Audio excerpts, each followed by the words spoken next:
Does it? Really good. Welcome to the Midday Show. I am Jeff Everett. He is Mark Messina. Snow.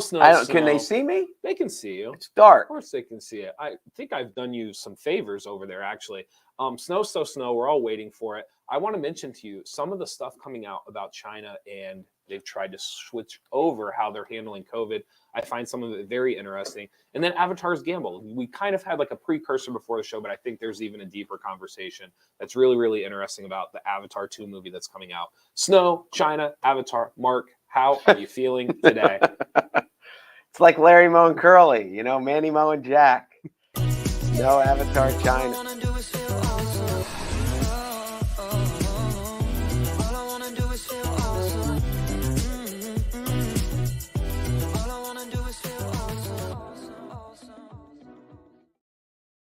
The snow's coming. Are you ready? Are you ready? Is the snowblower prepped? Has Jimmy loosened up the muscles? I don't know if the snowblower it'll be prepped today. I'm excited for it. I think there's something about the first snowfall. Nowadays, I remember when I was a little kid, they would never, ever, ever cancel school. Yeah. I shouldn't say never. When I was in elementary school, they wouldn't cancel it the night before. Yeah. School's gonna be canceled tonight. They're not messing with it tomorrow. And there's something about it. I remember as a kid when the parents were like, oh, but you got to make it up. Nobody cared. Sure. You get that free Thursday off when you're just kind of homebound. Well, this is a double whammy because there's a good, like if you're a kid and it's Wednesday at 6 o'clock, you kind of know you may have fallen into a 4-day week. Yes. Which you have a Thanksgiving weekend for you. Yeah. Without a doubt. By the way, Arizona schools, I have a friend who works out in Arizona. They canceled because of the cold this morning. It's just too cold. Just too cold. It was just too cold to do anything in Arizona today. And then I told you yesterday. What was it, 50? Maybe. And then, apparently you can't put on extra layers in Arizona. I understand them. I'm not saying people in Arizona should have, parkas. They should have, Columbia. But you're telling me you can't just put on, two long sleeve t-shirts? It didn't make a ton of sense to me. The other thing I said to you too, it's bad when yesterday Minnesota hadn't gotten a flake yet and they were already canceling stuff. Yes. When Minnesota is proactively canceling things before a flake drops, because that's who's ready for it, and they were kind of like, nope, this is beyond us a little bit. So when you're asking me how I'm doing today, now I have an intelligent answer. So yesterday, one of the things I'd been working on it, a buddy of mine from high school texted me a while ago and said, hey, my brother was in the season premiere of Yellowstone. Okay. He was an extra. Yeah. So I was like, really? He sent me a screenshot of where his brother took a screenshot of him on TV and stuff like that. So I was like, well, how's it? And he goes through the whole story. So I get in touch with his brother, who I know a little, because he's from, he went to school with my brother. He's older, but I know him enough. Yeah. And so I talked to him. I was just like, just give me the story. He's like, well, his dad had a ranch in Montana after his dad moved out there, and they're retired. So they snowbird and they live in Arizona and half in Montana. Yeah. And he said, my wife saw this Facebook page and they're like, we're looking for volunteers to be extras. Right. And he said, where they film is literally 4 miles from where we live. Okay. So she signed up. They called us. We went and showed up, whatever. So I thought it was a cute little story. He sent pictures. He had good background and all this stuff. Right. So we run it at 9 o'clock. So I know it's going to run last night at 9 o'clock. Yeah. So we have a basketball game last night too. So we play the basketball game. We won. I'm feeling good. I come home. I see the articles up, the pictures there. I didn't screw anything up, which is except I did screw something up. Yeah. And when I started looking at the comments, I listed Yellowstone as an HBO production.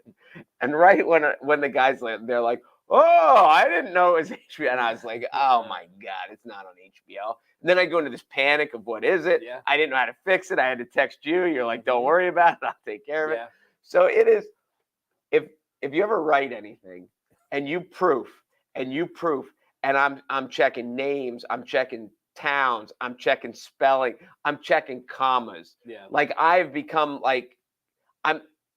I'm better at grammar than most, Sure. but I'm really, really careful that I don't do anything stupid grammatically that makes me look dumb. Right. And then I put that it's on the wrong channel. Yeah. So I look dumb, right? So it kind of like, it was just and it's funny because it doesn't really matter because the story about it's still cute. Right. And it's just a tidbit, Yeah. but it's just like everything was going so well. And then it's like, you're a moron. Well, so a little bit of irony for you, which you may not know this. Finding Yellowstone on your like platforms, whether you use Amazon, Fire Stick, whatever it is you use, Apple TV, finding Yellowstone is like a thing. So on social media, it's not easy to find it. It's Paramount Pictures, but then like you can get it on YouTube TV, but you can only get the seasons afterwards. Unlike other shows on Netflix or HBO, where it's just kind of like, here it is, and da-da-da. Yellowstone has been a difficult find for people. So I'm sure you getting the swapped up, right? I'm sure it didn't help. So there is a little bit of irony to you messing up that aspect. That had nothing to do with it. Because what's funny is I've never seen Yellowstone. Yeah. And because I don't get whatever it's on. Okay. And I remember right when the first comment, and there were like several of them. Mm-hmm. The first comment, I was like, wait a minute, I get HBO. It's not on HBO. Of course it's not on HBO. Sure. So yes, it was. But then it's just funny with the comments too. Someone's like, we made it up. And they're like, where are the pictures to prove it? Right. And I'm like, we can't show the pictures to prove it. That's why at the end they're like, any rebroadcast, reproduction, or other things like that, we can't. I don't think we're legally allowed to take a screenshot of the TV screen and post it. There may have been a way for us to kind of like finagle, but I agree with you. Like there's certainly for the point of the story, it's not worth it. No, there's certainly tape around it. I have not seen Yellowstone either. It is the one show in my life, like the people I talk TV with, movies with, it is the one show that adamantly people are like, I can't believe you don't watch Yellowstone. For me, it used to be Stranger Things. People used to be like, you don't watch Stranger Things. Yellowstone has taken that over because I've now watched Stranger Things. It is that show now for me that I'm gonna have to watch it. The thing that people tell me, the people who I know that watch it love it. Mm-hmm. I have never met anyone, because I've met people who watch Stranger Things, and even like, this season was okay or whatever. I have never met anyone who was even like, it's pretty good. People who watch Yellowstone love Yellowstone. Yeah. And the funny part is I would never pick it, ever. Like if I was flipping through trying to find something, it's not what I would select. Can I tell you a first world problem that I have with old movie, like Westerns and stuff like that? Now, it's set in modern times or is it set in old times? It depends which one you're watching, because now they have different variations set in different times. The Kevin Costner one. Good question. I haven't watched it. Okay. I'm just telling you there's different seasons and different ones. Well, you've seen Westerns. Yeah. Young Guns, the what was the Clint Eastwood, Unforgiven, even, back when our parents were kids. Outlaw Josie Wales? I've never seen it, but I get it. Wow, okay. Back when our parents were kids, that's all they had was Westerns. Sure. And now it's, my first thought when I see a Western, can you imagine the hygiene? That's my first thought. That is my... You mean just in the setting, you mean? Yes. Okay. In this... they're like, oh, I love seeing they're making out. They're like, that person's never seen a toothbrush. Like, I just, and it's so 21st century. It's like, we're so spoiled. Like, these people were fighting for their lives every day. Sure. They had no grocery store. Correct. If they couldn't raise the food, they had to shoot the food or they starved to death. Sure. Like, it was, but that's the first thing. These people have no idea what deodorant is. Could you imagine? I've been made fun of because one of my issues whenever I'm watching a movie or something else, whenever someone falls across, like they find their haven or they come to a safe place. So like they're on the run or whatever. And I always laugh because the first thing I think I would do is take a shower. Like it's like someone's like running away from the authority for 7 days. They come to a safe house and I'm sitting there and I'm watching. I'm like, why wouldn't they shower? Like, why are they not? It's literally the first thing I would do is there hot water? Can I take a shower? And it's, I don't know. That's always the first thing that goes through my head when I see that. So I'm with you. As most people, so that happens in the fight scenes and we're all like, shoot the bad guy one more time. Sure. And everyone in America says that. You are the one that says, take a shower. Like, it's the one part of it that there's I think was it Dunkirk? One of the war movies did this, where they finally get a moment of relief, and the most exciting thing for these guys is they're going to take a shower. And that is like, and what's funny is I'm like, yes, like that's the real world. I'm Like with you would be so ecstatic to like actually do this thing. I'm with you. So I don't know. That's just one of my little, not even a pet peeve. It's just one of the things that I always notice when people are doing that. I do want to talk a little bit more about movies later on, because I want to talk about Avatar that's supposed to be coming out this weekend. We covered Snow. I did want to bring up the China thing. You and I, for a long time, we talked about COVID in America. When we first started doing the show, it was one of the things that was on everybody's mind. It was right in front of us. It was dictating our day-to-day. China, which had a zero COVID policy, they have now tried to open up parts of the country. And one of the interesting things that's happening is the numbers, or the way that they are tracking this. So China, which had this whole philosophy of zero policy, don't go outside. If you test positive, you're not allowed to do anything. They're actually coming out and they're saying that the data is impossible to track. They have decided they're not keeping track of asymptomatic cases anymore. They've also noticed that most people that are getting sick aren't actually reporting it to the hospital. They're actually just staying home. And so it's very difficult for them to actually get real world data on this. Right. Here's my two things that I wanted to bring up to you, and they're really like general conversation. My first thought was, are we really under the belief that nobody in China had COVID?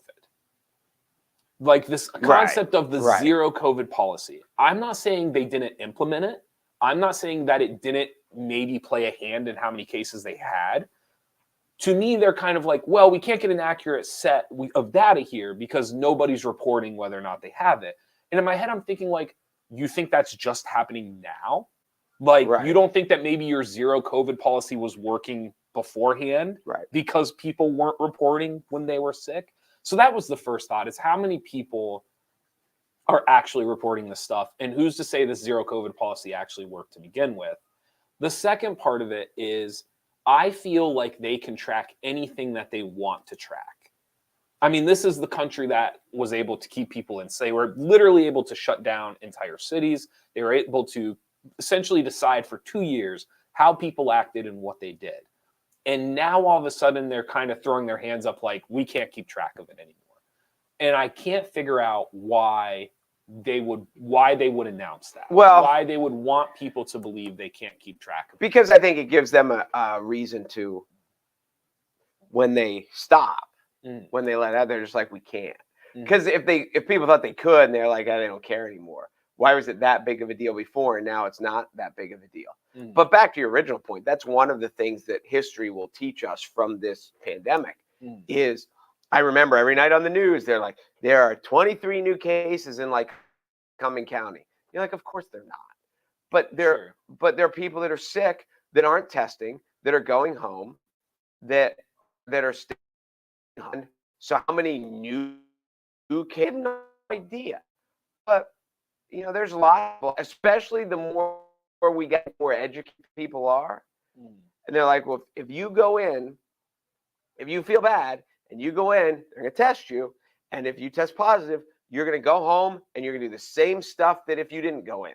So people, as it got smarter, they're like, I'm not testing. I'm not messing up my kids' activities. I'm not messing up anybody else's activities. I'm not messing up the people at work. Right. As long as I don't know, ignorance was bliss. So one of the thoughts that I had was, I don't want to say I admire it, but there is something to them saying we don't know. That I look back now on our experience in America, and listen, I think there's a lot of things in hindsight we're going to look back at. There's a lot of things we got wrong. I think there's a lot of things we got right. I think one of the things that we were very poor at was being able to say we don't know. Exactly. And I see China, and I vehemently disagreed with their zero COVID policy.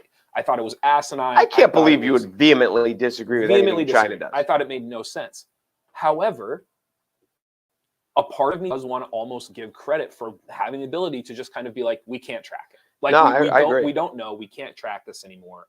and we're not entirely sure how many people actually have this. I think, honestly, I've seen this in parenthood, and this is one of the things that I thought when raising my kids that was important, was to explain to your kids, right, that, I don't really know. This is our best guess, and we're going to do the best we can, and we'll adjust if we need to. But to come out whenever you're an authority, whether it's at work, whether it's in a family, whether it's as a coach, to always pretend you have the answer. Like, I understand if you're in the position of authority, you get to make the decision, and we are going to do what you decide. Nobody's debating that. But to come in and say, like, I'll give you a bad example, but I'm going to do. Mike McCarthy screwed some with the Cowboys last year. It was the play when Dak scrambled. No one knows. But anyway, it was the day when Dak scrambled, yeah, and they got in field goal range, but they didn't have enough time to get the ball spiked, and they lost. Okay. And they went in after the game. They asked the coach in the press conference if he had to do, and he's like, it was absolutely the right play. And I think he blamed the ref or something. But he's like, it was absolutely the right play. And you're like, well, you lost because you ran out of time and it didn't work. Sure. So the level of humility to be like, well, we thought with the timing that we had enough time, and as it turned out, we were 2 seconds too short, and we'll reevaluate if the situation comes up again. But to stand there in front of the microphone after you just ran it just didn't work. You ran out of time and you lost, and to say it was absolutely the right play, it's just horrible leadership. I think. Now I know there's probably leadership. If you're in the military, like, that's probably what we have to do. But in the world outside of that, there's the aspect of, well, it was our best guess. It didn't work. We'll keep evaluating. Next time we're in a situation, we're going to take our best guess again. Yeah.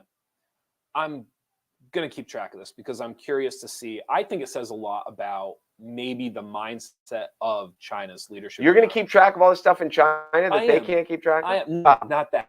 I'm going to keep track of where this goes, because if you would have said to me, make a list of countries that would admit they can't keep track of their COVID data, I mean, I don't even know if China makes the list. No, I'm with you. It's fascinating. Here's the leadership of China kind of being like, listen, we're not going to keep track of asymptomatic anymore. And on top of it, we're not entirely sure what the numbers are. I don't know. It's very, very, I can't decide if it's China's leadership recognizing that they were wrong, and then, like, they're not going to come and say they were wrong, but China just really trying to, like, ease into the people's mindset. Or vice versa, if there is a hidden agenda behind it. I'm not entirely sure, but I found it very, very interesting. The other thing I wanted to mention to you, because this weekend with the snow coming up, Avatar 2. Are we getting snow? We are getting snow. Huh. James Cameron. Yeah, you're going to have game cancellations. James Cameron, Avatar 2. Here's the backdrop for this for people who don't know. Avatar, at the time it came out 13 years ago, basically broke every record there was to break. Nationally, internationally, ticket sales, yada, yada, yada. I saw it on an airplane and was ridiculed by you. Yes. Well, not because I think Avatar is the greatest movie ever, but it is literally the worst way to watch Avatar. It is not an airplane movie. This is 13 years in the making now. I would argue James Cameron is maybe, if not the greatest director of all time, analytically, mathematically, you could make the argument he's the greatest director of all time. He's had a fair way to He's had a little bit of success. Yes. Even if you don't like the art of James Cameron, the analytics would argue a lot of people do. So you have the greatest director, arguably of all time, spending 13 years on what is supposed to be a multiple sequel. I believe there's supposed to be 5 in total. They knocked out these movies, 13 years in progress. In my opinion, it's the biggest gamble in cinematic history. I've yet to see, like, that piece written. Like, all the reviews and stuff I've read, I've yet to see somebody just come out and be like, this is a big deal because if it fails, no one's ever going to be allowed to do this ever again. Right. And if it's successful, you might get directors that get, like, these 2-decade-long deals where it's like, go make the 5 sequel, whatever. So to me, it's a very big deal for what's going to happen in movies. I think that's an interesting topic. And then on top of it, you have a snowstorm coming on the East Coast on the opening weekend that could absolutely derail whether or not people decide Should we go? Should we not go? Let's get the hell out of the house. No way. We're staying in. We're snowed in. I find the whole thing fascinating. I think it's the biggest gamble in cinematic history. I wonder how many people Yes. already bought tickets for Thursday night. I think a lot. Do you think a lot of people bought tickets for Thursday? Yes. I think most. So the question becomes, what happens to those people? Well, I'm assuming they'll get refunds or they'll reschedule, Will they? right? Or do you think they'll still show up? Is that what you're trying to say? I mean, in a lot of places, Mm-hmm. if you're in a city, if you're in where people walk anyway and take the subway anyway. Yeah. The thing about it, as I said to you, Friday night, by Friday night, people are going to be itching to get out of the house. Okay. I wonder how it's interesting when you were in the diner business, when we were in the sub shop business, snowy days, lunch was packed. Sure. You had grandmothers who got stuck watching their grandkids, who by noon needed to get them out of the house because they couldn't, and they would drive through 8 inches of snow to get there. Sure. You had all the snow plowers and all the people that are still out and about. Yeah. Now dinner, by the time you got to the end of the day, dinner was dead. And Right. you'd think, oh, we got a foot of snow, we're going to be slow at work today. And it was not slow. So I think by Friday, the cabin fever, I think bars are going to be busy. And I think movie theaters could be busy, especially with the whole, you've had 36 hours to think, we need to get out and see Avatar. So you think this could actually Thursday night, it's probably going to mess it up. Okay. Because people are going to, like, the diehards who have been waiting to see it are going to maybe, take a dog sled to get there. But the rest of the people are going to be like, it's not going anywhere. We'll see it Saturday. Right. But I think Friday is going to be a busy night. You're always a tough one to read with some of this stuff. You think I'm kidding? No. You're always a tough one to read with some of this stuff. Do you have any interest in Avatar at all? I will see it again. And I promise you, because I don't want to hear it from you. I don't need your attitude. I promise I will not see it on an airplane. But I couldn't even, when you told me that you'd only ever seen it on an airplane, I was trying to come up with the example. Like, I tried to come up with a movie that would be the equivalent of, if you only saw it in an airplane, it would be that. And I couldn't, it's maybe one of the only movies I've ever gone to as a person where. Have you gone to a movie as not a person? Can I finish my sentence? I just thought, like, have you gone as a ghost? Have you gone?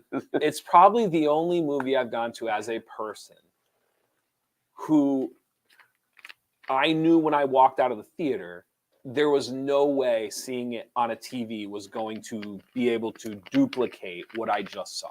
Very like Top Gun Maverick-ish. I get what you're saying. And so then for you to say, hey, by the way, I've only ever seen this on a 10-inch screen on the back of a headrest on an airplane is kind of, it makes no sense. It's a nice screen, though. See, but I get the effect. It just depends. I'm in for the story. I want the characters, the dialogue, and the story. No, you're not. And your favorite movie was Top Gun Maverick this past year. You're not. But you know what I loved about it? The story and the nostalgia and the way they tied it. I'm not saying that you don't care about story. I'm just saying, like, you're acting like that's all you go to the movies for, story. And I get it. And there are, like, I wanted to see Maverick in the theater. Correct. But I also love the first Top Gun, even though you think it's a comedy. Not that I think it is now a comedy. So I need to see the first one again. Yeah. Because I remember watching the first one thinking it's fine. Yeah. I was not like, oh my God, Avatar. Now you're going to say that's because you watched it on 10-inch screen on the back of a headrest. I think the experience of when you first saw it in a theater, I don't want to say the graphics, but the method in which James Cameron made it was unlike anything else. Now, this is what I would be worried about if I was James Cameron.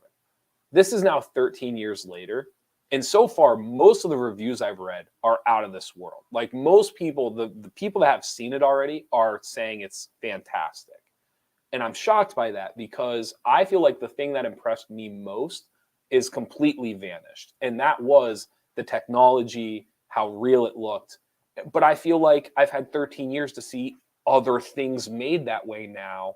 if that's not the spectacle anymore, I don't know if the story is good enough. Like, I don't know if somebody thinks it was.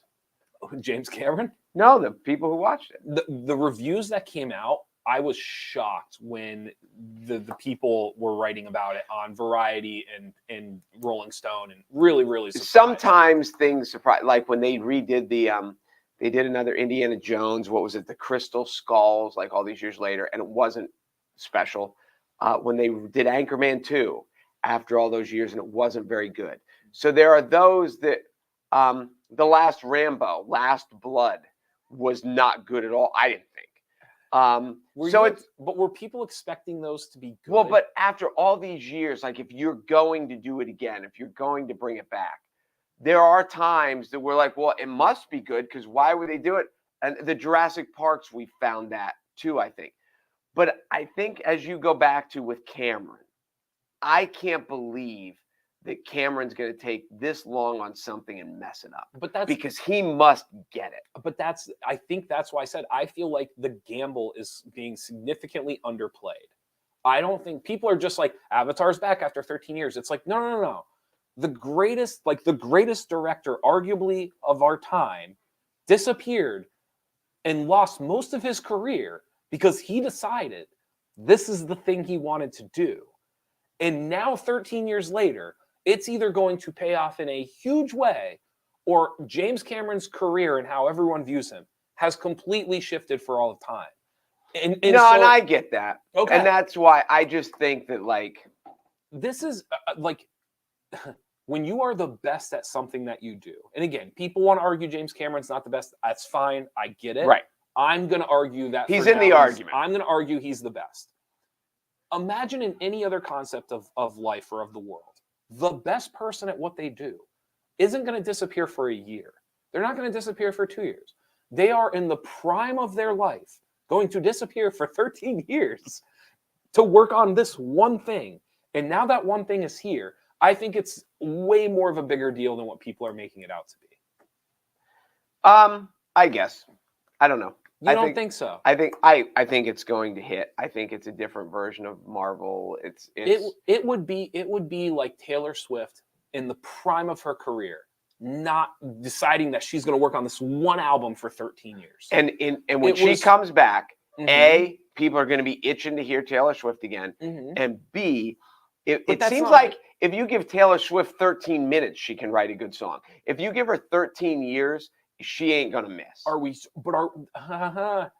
sure? Like that? You're so adamant about it. Really? Yes. Because Cameron ain't messing this up. Okay. Well, that's easy to say now. I just told you. Well, and you told me the reviews are great. I told you the reviews. It doesn't shock me at all. Okay. It doesn't shock me. But let's say it is good. To me, then the accomplishment is bigger than what anyone's arguing right now. I just feel like the weight of what is happening in the world of movies is being severely underplayed with this James. When are you going? Oh, let me rephrase that. We were gonna go Thursday. Okay? If there was no snow, you were going Thursday. My cousin and I have jokingly charted our path to get to the. You're going anyway. We have contemplated the idea that even if it took us half an hour to go 3 miles, it wouldn't be an awful idea. That's what's happening right now. Okay. And here's the funny part. I think Avatar is good. I'm not an Avatar fanatic. I don't think Avatar is like this masterpiece necessarily. Oh, well, okay. So let's just say this. So I watch it on a headrest on the back of an airplane. I say it's fine. You watch it in the big screen in IMAX, and you say it's good. And I'm the moron? Yes. How is okay, it? What are you trying? I just wanted to clarify that. You're like, you have such sturdy opinions on what's good or bad, and then you're gonna make those based off of an airplane screen. Yes. Okay. Well, that's an idiotic thing to do. Because I'm just that good. I'm that good. I can do it. What's wrong with it? I've watched a lot of good movies on airplanes. What was the one you're talking about? Grown men bawling. What was that? Real quick. The point. What was that movie? The point that I wanted to make was, I'm not even sitting here saying Avatar's a masterpiece. I just think the weight and the value of what's about to happen matters so much that I'm willing to go through a snowstorm on Thursday to see what happens. That's what I'm saying. I'm with you. And you live it. You and a lot of other people. Yeah. John Q was the one where everyone was bawling. Yes. Which is making a little bit of a streaming run right now, if you haven't seen it. You know what else I've seen a lot of on What's it called? 8 Million Ways to Die in the West.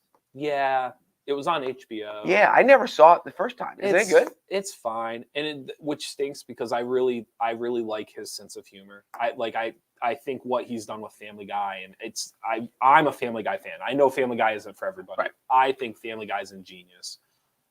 It just didn't work for me. I didn't love 8 Million Ways to Die in the West. Never saw it. You could probably skip that one, and you would be okay. Anything else before we go to that? You don't. No, I just think. Well, obviously, as you said, get your shovels out, the rock salt, whatever you need. Mhm. The hot chocolate, just enjoy it. I think there is something. This is going to sound corny and not overly masculine. There is a beauty to the freshly fallen snow that nature doesn't. It's one of the more beautiful things in nature. Once the snow's been here for about a day, and then it starts to get brown, and people drive through it, and the beauty disappears. But that first fall, the first snowfall, and when the kids are there, and you're kind of hunkered down, and there's no school, and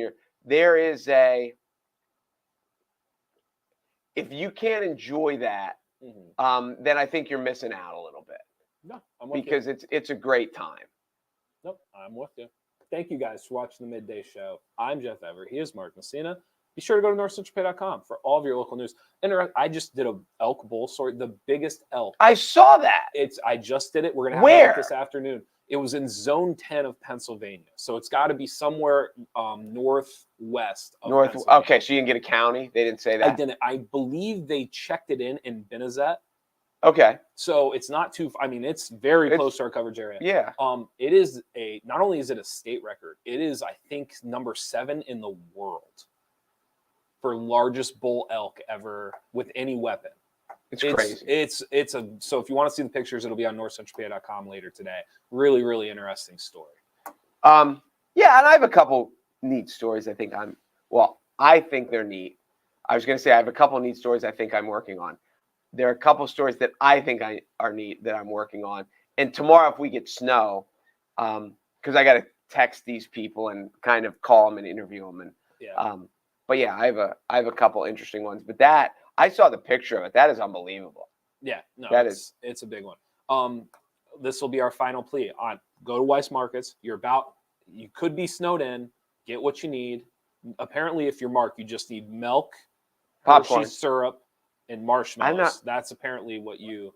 Oh no, I just do the mix. You do the Nestle mix. Yeah. Okay. Yeah, I did do that. That's okay. And let me say this, as we're done. You know what's not good? What's not good? Hot chocolate. I love hot chocolate. You know what's good? What? Like really warm chocolate. No. But when it's hot, how many first burning your tongue? Like when it is hot, it's not good. You're just playing semantics now. Warm chocolate is good. You're just playing semantics. But no, get your gas too. If you haven't filled up your gas tank for your if the last time you used it was lawnmower season and you're running low and now you need the snowblower, make sure you hit the gas and go at Weis Markets so you're ready to go. And I am really looking forward. At this point, I know we have basketball games that we're going to lose and the rescheduling is a pain in the ass. But if all of a sudden we woke up tomorrow and had 2 inches and the kids just had a 2-hour delay and everything, I'd be a little disappointed. Sure. I'm ready to get snowed in. According to the GFS snow model, which we're also going to have an article later this afternoon, 2 inches would be. It sounds as if 2 inches is not possible. We might have 2 inches now. We might have 2 inches when you walk out the door Thursday morning. And listen, I know I have strong opinions. If there's one thing I'm not going to argue with, it's the GFS snow model. Good choice. And if you want to know what it is, you can find it on NorthcentralPa.com. Thank you for watching the Midday Show. Thank you to Weis Markets for being our title sponsor. I'm Jeff Everett. He is Mark Messina. We will see you guys soon. Later.